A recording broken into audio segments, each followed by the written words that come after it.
على عباد الذين اصطفى أما بعد صلوات محمد وعلى محمد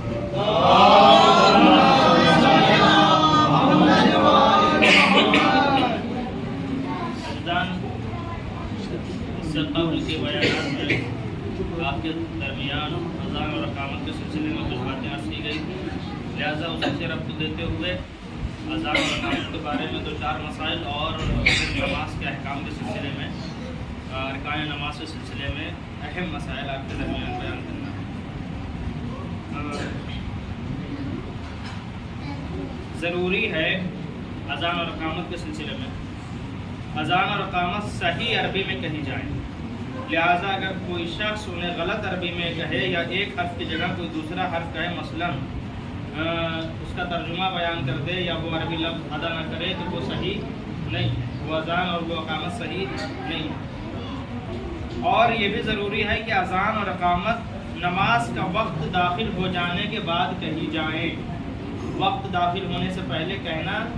صحیح نہیں ہے، اور اگر کوئی شخص عمدن یا بھول کر وقت سے پہلے کہے تو باطل ہے، مگر ایسی صورت میں جب کہ وسط نماز میں وقت داخل ہو تو اس نماز پر صحیح کا حکم لگے گا کہ جس کا مسئلہ، مثال کے طور پر آپ کے یہاں نماز ظہرین کی 1 بجے ہوتی ہے اور وقت نماز مثلا مان لیجیے 12:15 بجے، تو آپ کو ضروری نہیں کہ 1 بجے سے پہلے اذان نہیں ہو سکتی،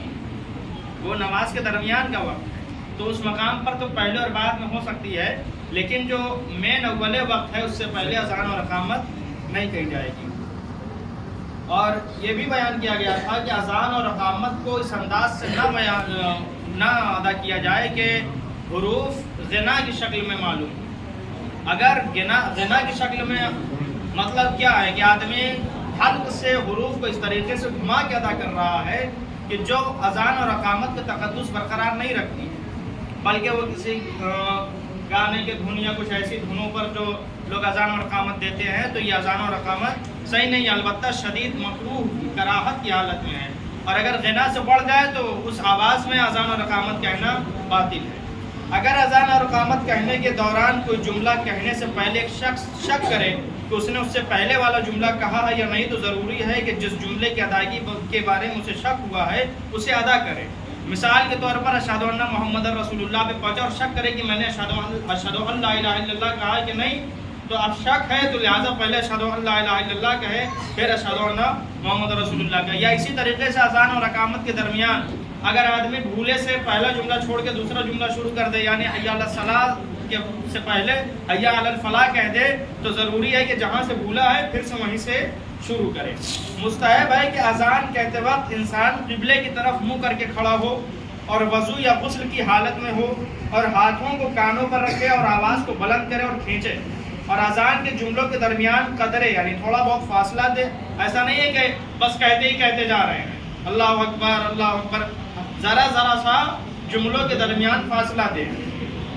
اور جملوں کے درمیان باتیں نہ کرے، یعنی جو اذان دے رہا ہو یا جب اذان ہو رہی ہو تو بات کرنے کی ممانعت کی گئی ہے۔ مستحب ہے کہ اقامت کہتے وقت انسان کا بدن ٹھہرا ہوا ہو، ہلتا ڈلتا نہ ہو کہ آدمی ادھر بھی دیکھ رہا ہے ادھر بھی دیکھ رہا ہے، پیچھے بھی ہے آگے بھی، اور اقامت بھی کہہ رہا ہے۔ اذان کے سلسلے میں بھی یہی ہے اور اقامت کے سلسلے میں بھی ہے، آدمی کا بدن ٹھہرا ہو، اور اذان کے مقابلے میں اقامت آہستہ کہے، یعنی جتنی تیز ہم اذان کہتے ہیں اتنی تیز اقامت نہ کہیں، اذان کے مقابلے میں اقامت تھوڑا دھیرے ہو، اور اس کے جملوں کو ایک دوسرے سے ملا نہ دے، لیکن اقامت کے جملوں کے درمیان اتنا فاصلہ دے جتنا ان کے جملوں کے درمیان دیتا، یعنی یہ بھی نہیں ہے کہ اذان اور اقامت ایک دم جلدی کہے جا رہا ہے، ذرا سا فاصلہ جملوں کے درمیان دینا ضروری ہے۔ مستحب ہے کہ اذان اور اقامت کے درمیان ایک قدم آگے بڑھے، مستحب ہے یعنی جہاں آدمی رکا ہوا ہے اذان ہو گئی اب اقامت کہنی ہے تو وہیں پہ بیٹھا نہ رہے، مستحب ہے کہ ایک قدم آگے بڑھے، تھوڑی دیر کے لیے بیٹھ جائے، یا تو بیٹھ جائے تھوڑی دیر کے لیے، یا سجدہ کرے، اللہ کا ذکر کرے، یا جو اذان کے بعد کی دعا ہے اس دعا کو پڑھے، اور تھوڑی دیر کے لیے یا تو ساکت ہو جائے، خاموش رہے، یا کوئی بات کرے، یا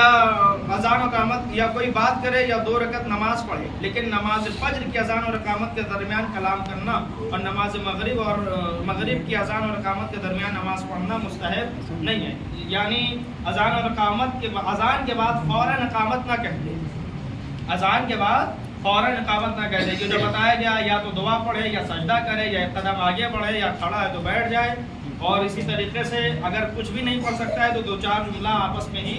بول لے. اور نماز کے اذان کے بعد 2 رکعت نماز پڑھنا یہ بھی مستحب ہے، لیکن نماز مغرب اور